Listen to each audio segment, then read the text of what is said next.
Hi, I'm Dr. Beth Tumarkin with Breaking Forward Coaching, and I wanted to welcome all of our viewers for our coaching conversation with Adam Mycyk, who is here today joining us from Poland. And I really wanted to express my appreciation to you, sir, for joining us, and thank you for sharing your wisdom and insights with the audience. Yeah, my pleasure. Thanks for having me. Thanks for having me.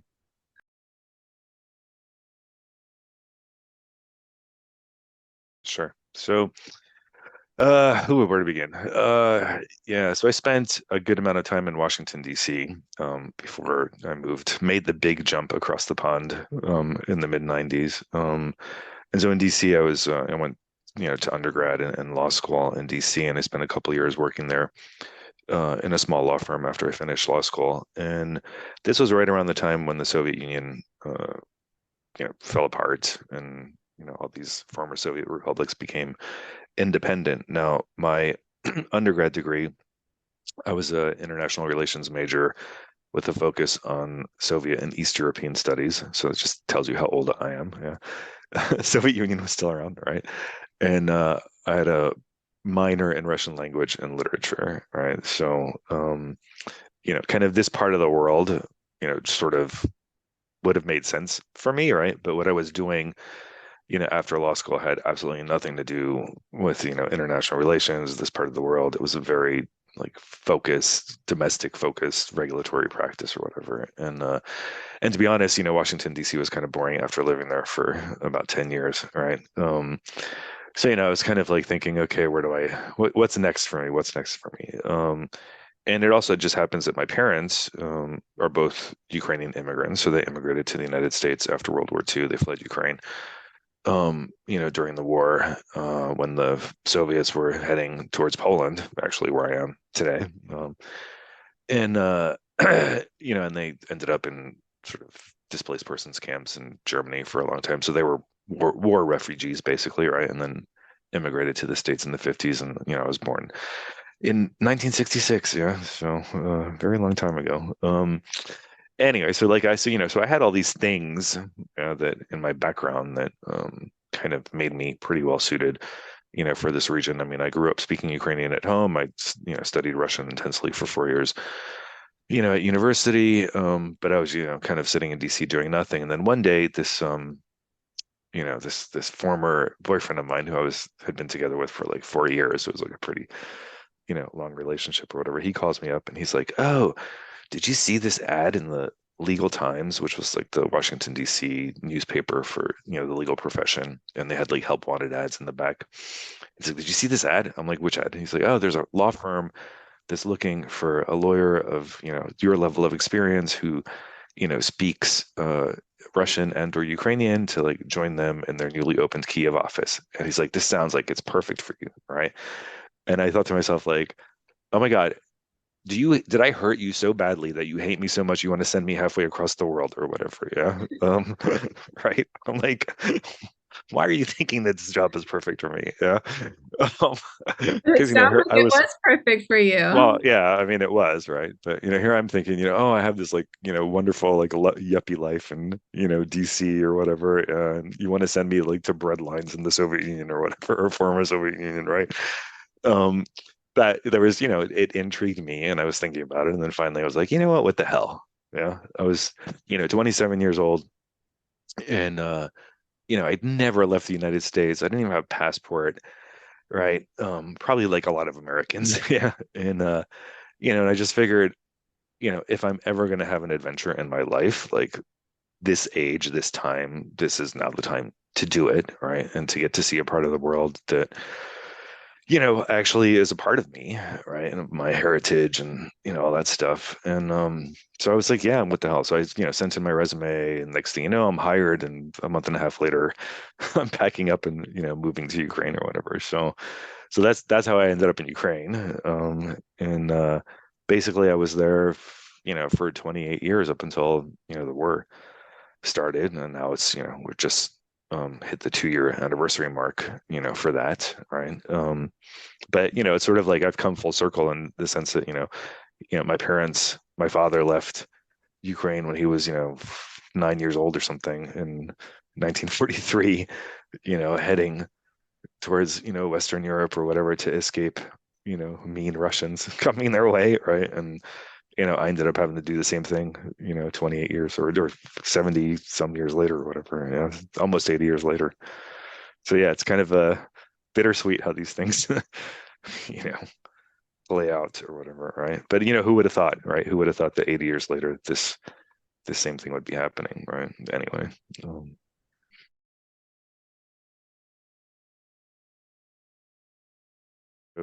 so yeah, so when we were leaving, well, part of the reason that we didn't leave sooner before the war started was because we didn't have the necessary paperwork to enable us to take the cat out into Europe, right? And it was going to take, I don't know, like 3 months or something, to get the paperwork done. We had found a way to try and get it sooner, but then, the day the woman was supposed to come and we were supposed to meet with the vet who was going to help us, with the paperwork and give it to us. That's the day the war started. Yeah. So we're just like, oh, great.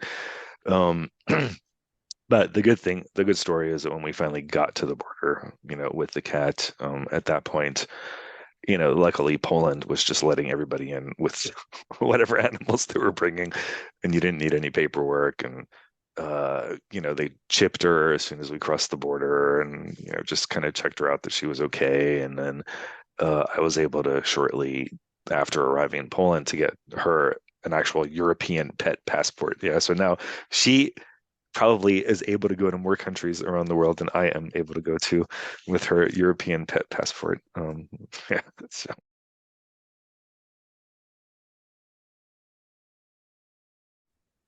So so yeah, yeah. so anyway, so that's how I ended up there. And then with Dentons, I mean, it's Dentons was kind of a journey too. I mean, I probably before joining Dentons about 10 years ago, I think I'd been with three other law firms on the way, all international, kind of law firms, various sizes or whatever. But the decision to stay in Ukraine, I mean, it was sort of, initially I thought I would go there just for 3 years, and then I ended up kind of falling in love with the place, and I met my husband. We've been together as a couple for 20, just over 25 years now, and we've been married for just over 10. So that was another reason I stayed.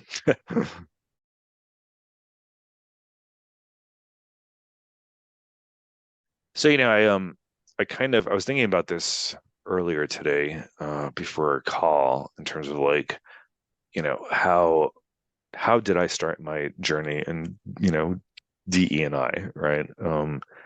And I was thinking, it probably started like decades ago when I was like still a kid or whatever, and realized that there was something different about me, you know, um, from other boys or whatever, right? Not necessarily knowing that I was gay or at that point, 7 or 8 or whatever age I was or whatever, but noticing that I was different, and noticing that not everybody necessarily liked the fact that I was different, yeah, which sort of made me have to start learning how to like mask and cover, um, Mhm. so that I could feel safe or whatever. Yeah. And so yeah, so I think I've been doing it, or I had been doing it for, a very long time, and I learned how to do that at a very early, an early age, not necessarily knowing what I was doing. And I mean, now looking back on it, I completely like see it all, and I, fully understand it or whatever. And and and I think it's a terrible thing that we have to do that people had to do that people still feel that they have to do that. Um, it's not a great way to live your life. Yeah, it's not, and it's certainly something that kind of holds you back from really just leading a full life and realizing your full potential, and um having fulfilling relationships, etc. I mean, it's a big impediment to that. And so yeah, so th- it kind of started then, but it actually didn't. My role within the firm now, what I've stepped into, really was as kind of as a result of Glow, and more like a result of the war happening. Yeah. So I was living in Ukraine, you know, wasn't really super out. I mean, we had, all of our close friends knew about us, but not everybody at work did. And, I never was really like out there broadcasting it because, it's still like a very conservative, Orthodox Christian society or whatever. I mean, attitudes are changing, but, it's not the kind of thing you go necessarily go out and advertise or whatever, right? So, I was never really open about it, particularly at work. And then, when the war started and we were stuck in Ukraine for a while, we I became familiar with an organization called Safebo that was looking to help sort of LGBTQ plus Ukrainians leave Ukraine, and particularly members of the trans community who still hadn't fully transitioned and managed to change their passport from like male to female, right? And so even though they were, for the most part, and they are women, legally they still had an M, in their passport, and because of the prohibition on men aged 18 to 60, from being able to leave, they weren't able to leave. So they would like show up, at the border sometimes, looking like a woman, and then they'd see their passport, and they'd subject them to all kinds of nasty checks and whatever, and just sometimes they'd even drag some just straight to the army recruitment office and say, you're going, to the front or whatever, right? And so there's stories of like, trans women, jumping into rivers and swimming across rivers into the Poland or wherever, like whatever, running through the woods, whatever they could do to get out or whatever, So we started helping them out, trying to find some legal ways, to help trans women leave. Safeboat, this organization, it really brought to light to me like the problems that you know, gay people from the whole spectrum, LGBTQ plus people, the whole spectrum were facing, as a result of the war. People with HIV who weren't having enough access to medication that they needed, for continuing HIV treatment. Um, Trans men and women who needed like hormones and weren't able to necessarily get access to that. Um, all kinds of issues, right? And it just, this kind of brought to the forefront for me, how much like we're still just, discriminated against in so many ways, and how LGBTQ people just don't necessarily have, the same privileges as everybody else does. And I mean, when I say privilege, I mean more rights, like basic rights that, people have or whatever. Yeah. So it's maybe not necessarily a privilege, but you know, so anyway, so that when we finally came to Poland, uh, and I faced another problem where if because Poland, is a very kind of strict Catholic country, and they don't recognize same-sex marriages here. Now, when the war started, Europe passed a Europe-wide directive that grants temporary protected status to Ukrainian refugees, like Ukrainians who left right into Europe, so that they can stay in Europe. And so that's granted to Ukrainian citizens, and it also applies to foreign spouses of Ukrainian citizens. But in Poland, what they did was, yes, it applies to foreign opposite sex spouses of Ukrainian citizens. So had we gone to Spain, for example, I would have had the same protected status, as my husband does. But here in Poland, I don't, and I had to go and acquire my own basis to legally reside, here in Poland or whatever. Yeah, which has proved to be, time consuming and sort of very bureaucratic and etc. Right. Whereas, everybody else, every other foreign spouse, was able to do it.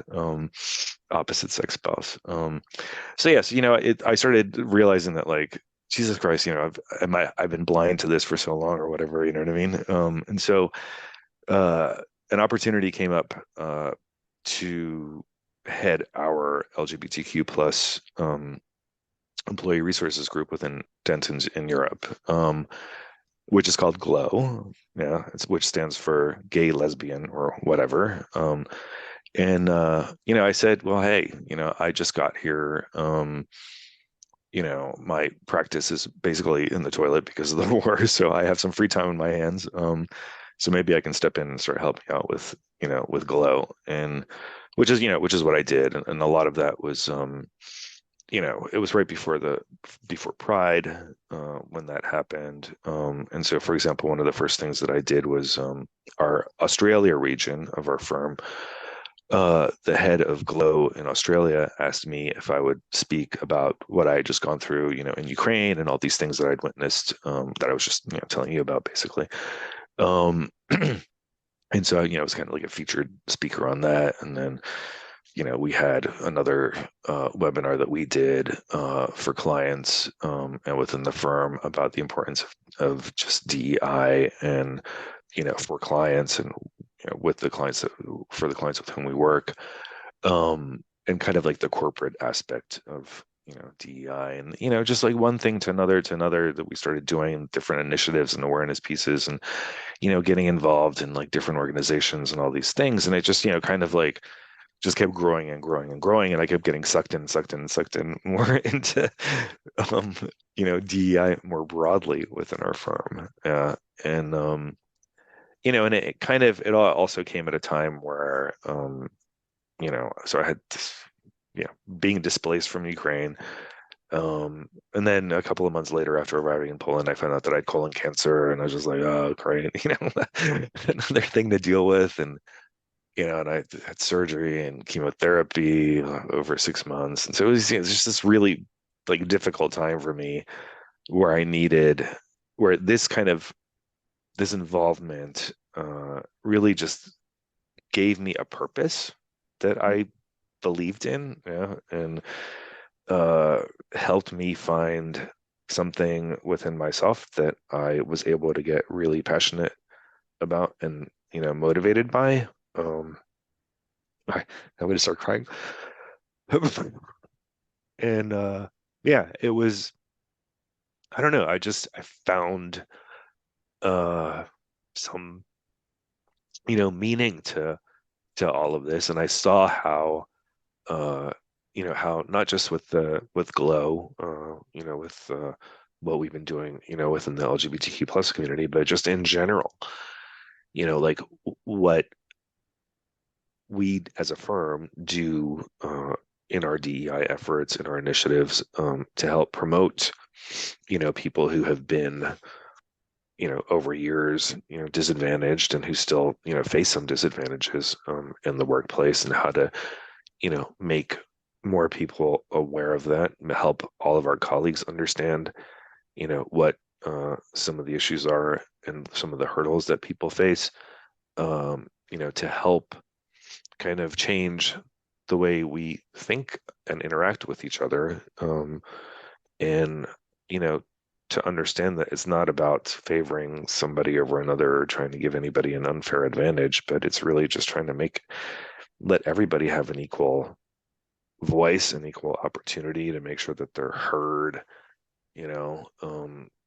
Yeah, so I don't know, it's something that it just struck a chord for me at the right time. And I think uh where we are as a firm, like in our DEI journey, maybe the message that, I was sort of putting out there and the things that I was saying were like resonating um widely enough that, I sort of started to become this poster boy within the firm, for what we're doing. And yeah, and so it's just taken off. So I mean, I think, now, I mean, I still am heading our Glow team. We just had a call last week, our first call of 2024, to be setting our priorities, for this year.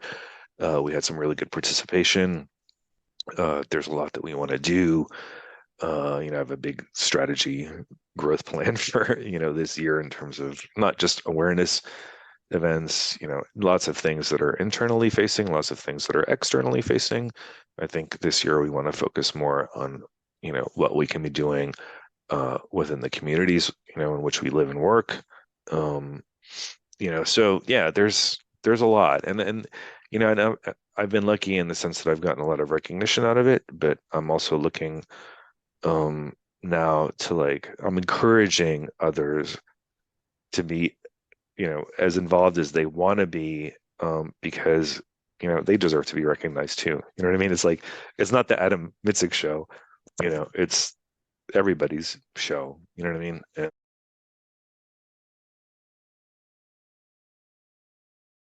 well, it was really I mean, so first of all, I have to like, I have to give credit to our team. So we have this really wonderful ID&E team within Europe, but within the firm. So we have like, there's a huge kind of structure, ID&E structure within our firm that starts at the global level. Yeah.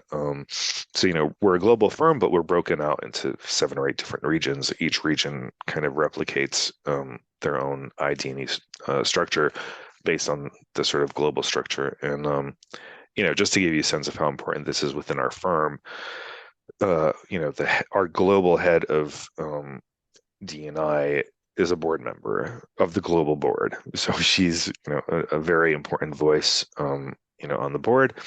This is something that the firm speaks, in a very much in a unified voice and very loudly when we talk about DE&I. So it's, we say that it's in our DNA, and it most definitely is. And I think, and it's evident when you see people like me and others in the different regions who are involved, that, we all have the passion and belief in, promoting DE&I within our firm and making sure that we have a very inclusive and safe culture for people.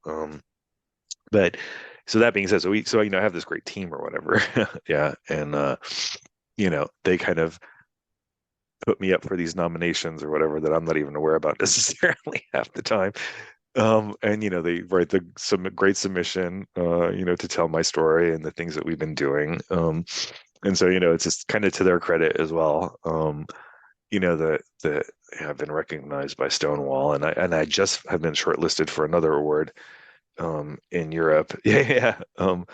For it's a company, a group called Chambers and Partners, and what they do is it's the premier like sort of ranking agency for law firms globally. And so they're in Europe. I've been nominated or shortlisted for an outstanding achievement award for DE&I, yeah, as an individual. Yeah. They don't give individual awards for like other things, but this DE&I category is an individual award. So like they give awards for firms, like so you'll get, best law firm in Poland or, Czech Republic or the US or whatever. Yeah. So then it's the firm, but then for individuals, this one. Yeah. So this one's kind of significant too. And again, hopefully, fingers crossed that we win. But again, it's really thanks to the team and supporting me and helping me do all this stuff that I'm able to make this impact or whatever, right? And this is the thing, so I'm telling the people that I that I work with in the team and people that I'm trying to encourage to get involved more in all of these different initiatives is that you can also it's this recognition. I'm not doing it for the recognition. It's great that I get it or whatever, but um it's more of a testament to all of us or whatever, and you too can be getting this recognition. Yeah. So we're not going to put my name up every single year for these awards or whatever. Yeah, get involved.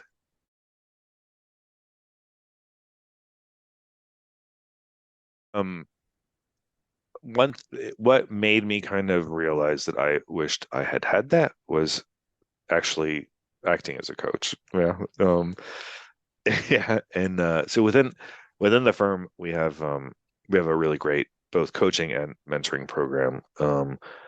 And some that are specifically focused, like for example, we have a women's advancement program, and as part of that program, there are coaches and mentors involved with each person, who's accepted into that program.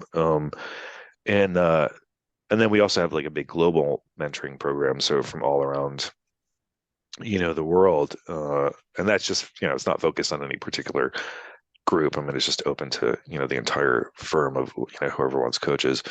So yeah, I'm in the middle of coaching 2 people now, one from the global program and one as part of the women's advancement program. And it's so funny because I'm talking to myself basically. Like I'm talking to a younger me, you Mhm. know.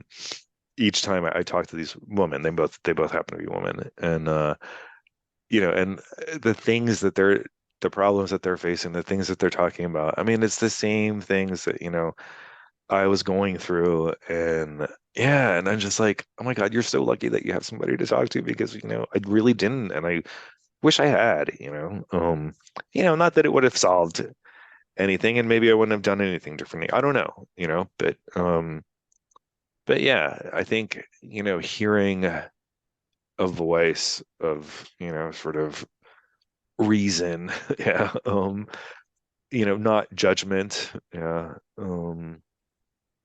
uh, offering different perspectives, drawing on, life experience, um, it's all very useful, and it's particularly if if you have that rapport, with the person, and I think that's probably like the critical, thing, yeah, because I think, even when I started with my two mentees now, I mean, I said, let's just have a very first session that's not a first session. It's just a like, hey, let's kind of get to know each other and, see how we feel or whatever. Yeah. Because, if you're not comfortable talking to me, then, maybe it's not going to be an effective, program of coaching, of mentoring, I mean. And yeah, so, we kind of did that, and, we hit it off pretty well, pretty quickly. And, it's been, yeah, we've had some really great conversations, and I think I'm making an impact, and I'm invested in them. You know what I mean? Like I'm looking, we may not talk for like 2 or 3 weeks, but in that 2 or 3 weeks, I'll be thinking about, okay, well, what can I maybe I have a suggestion for them that's going to help them, in some new thing that we've been talking about, resolve this or get involved here, or, whatever, a new direction, so. It's so valuable to have, to have someone you feel is solidly on your team, to have someone who you can just talk through a thorny issue with, and then just the talking out loud can help bring clarity, but then having a whole other person there with their own experiences, their own wisdom, their own knowledge to share, and all of a sudden clarity, just you can have clarity, and the path can become so much more clear. And often, I don't know if your mentees have shared this with you, like, I knew that was the right thing, but now talking with you, I really doubly know that what the right thing to do is. It was just kind of touching base with you and being able to have that safe conversation and problem solving sesh. Anyway, Yeah, no, it's super helpful. Even for me, like, I just, you know, you I hear things that or problems that they're having that, I'm even having today, and I'm maybe working through them, myself or whatever. Yeah. So, I mean, it's humans like have it's so much, it's very two-way street. it is, and humans have so much more in common than we have differences, like the underlying themes of life and living. Um, maybe the exact details are a little bit different, but the underlying themes are all the same. And it sounds like you're really able to connect well. I mean, yeah, I think I am. And it's, I mean, it's again, it's just, it sort of like makes me really grateful that uh I'm now in an organization where I can kind of explore this whole other side of me. So in addition to my very professional, lawyer hat, telling clients what they should and shouldn't be doing and hoping that they listen to me, yeah, rather than ignoring what I say, and getting into trouble, that I'm actually able to, bring something of value, uh, to my colleagues, in a way, I mean, to the firm for sure. We've gotten like recognition, the recognition for me, the recognition for the firm.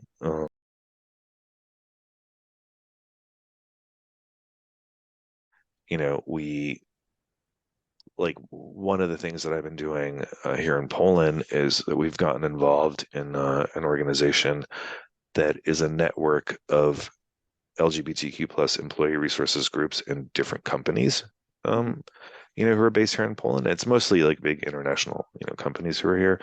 Um, and who all have organizational structures like similar to what we have in Dentons, some more developed, some less developed, but all of whom are committed, to sort of inclusive, workplaces, particularly for LGBTQ plus, employees, and that has been, it's really great because we get out and we meet other people in other companies. We learn from what they're doing. They learn from what we're doing.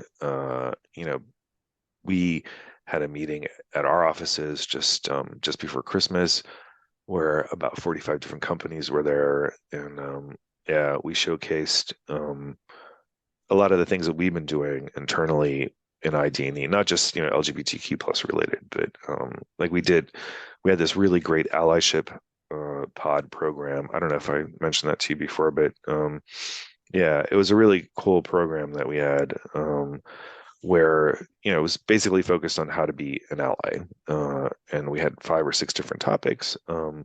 We scheduled a session for people who were wanted to join these pods. The groups were anywhere from like 12 to 20 people, but they were never necessarily that big. I mean, it was more like around the 10 to 12 people size, plus or Perfect for minus. perfect for conversation. Yeah, yeah, and it was just a very open, space. We had, so we had like slides for every topic that we had, and facilitators. And there's a specific training for the facilitators. You didn't have to be an expert, in ID, in DEI or an allyship or anything. I mean, everything was there for you to learn and just kind of encourage the conversation and try and keep it flowing or whatever, right? So I was a facilitator. We had a European level pod, which I was a facilitator in, and we had a global one, which I participated in. And, both were, I mean, different, but, both equally great. And what I think I left like most impressed by was that we had some very senior people, like for example, on the global one, we had some very senior people within our firm, within leadership, like high up leadership positions, who like genuinely finished the program walking away with having learned so much about the diversity within our firm, the issues that people face, really what it means to be an ally, really what it means to like just be empathetic and understanding and, helping to create just this inclusive workplace or whatever. And it's just like I was so impressed that, there were these, white men, yeah, of a certain age, just genuinely getting something out of, what they had just spent like 2 months, participating in or whatever, right? And it just was really impactful. Yeah. And no, it's fantastic. And that tells me that the method of the pods, like the way you were bringing about the conversation, the way that you were providing the education, it was done in a respectful way that really engaged people. Yeah, no, it was super cool. I mean, I think, it's just a fantastic thing. And I'm now the biggest proponent within the firm of, these pods. And honestly, I think that, basically, anybody in a leadership position, should participate because, you know, you you may think that you know everything about whatever. You may think you're very diverse, accepting of diversity, whatever. But don't necessarily take it for granted or whatever. I think it's everybody can benefit from understanding the types of things that people face, right? Whether it's something that is a result of their own identity, LGBTQ plus, race, woman, neurodivergent, Mhm. whatever. There's always more to Until learn. yeah, but until you hear about it, you don't really know, and which there was another thing that we did that was super fantastic. And we did this on a very local level, so it was just in Warsaw. we did something called the living library. Yeah. And I don't know if you've heard of this concept You before or shared not. it with me the Yeah. last. So, that was really good because basically, so living library, the concept is that, so anybody can be a book, any person. That person selects a story that they want to tell, about themselves that they want to share. And then, people kind of sign up to take out the book. And, it's basically you kind of engaged in this conversation, telling, the story. So, for example, I participated as a book. I also took out a bunch of books. My story was, what did I call it? I think I said it was called Kicking Cancer's Ass, Gaining Strength Through Vulnerability, right? And basically I talked about how, you know, the fact I was able to get through everything that I have gone through in the past, year and a half since I was diagnosed with cancer, just by being open about it and sharing about it. And that just opened up so much love and support, from people. The more I opened up about it, the more people I opened up about it to, the more love and support I was getting and feeling. And, just kind of energized by that, that like helped me find the strength within myself to just, okay, screw this cancer. I'm going to kick its ass and I'm, going to come out on the other end fine. Right. But, I took out books, of somebody who, uh, you know, was like, I almost starved myself or whatever to death. Yeah, like an anorexic person, or, my kid has ADHD, or, my kid is trans, or what else was there? I mean, a bunch of different like stories or whatever. Yeah. You know, working parents, LGBTQ, woman discriminated on this, da, da, da, that I felt that like, I learned so much from that, right? I, I'm kind of in a supervisory position within what I do professionally. I mean, like legally, right? And so, I have a lot of people that I work with and who, are under me, or that I supervise. And, and used to just sit there and think like, oh, everybody's coming, somebody's coming up with an excuse about why can't do this or why can't they can't do that or whatever, or something to do with their kids, and I never really get into it. And I would just get pissed off because, I don't have any kids or whatever. And like, oh, why are these kids always getting in the way? And, da, da, da, right.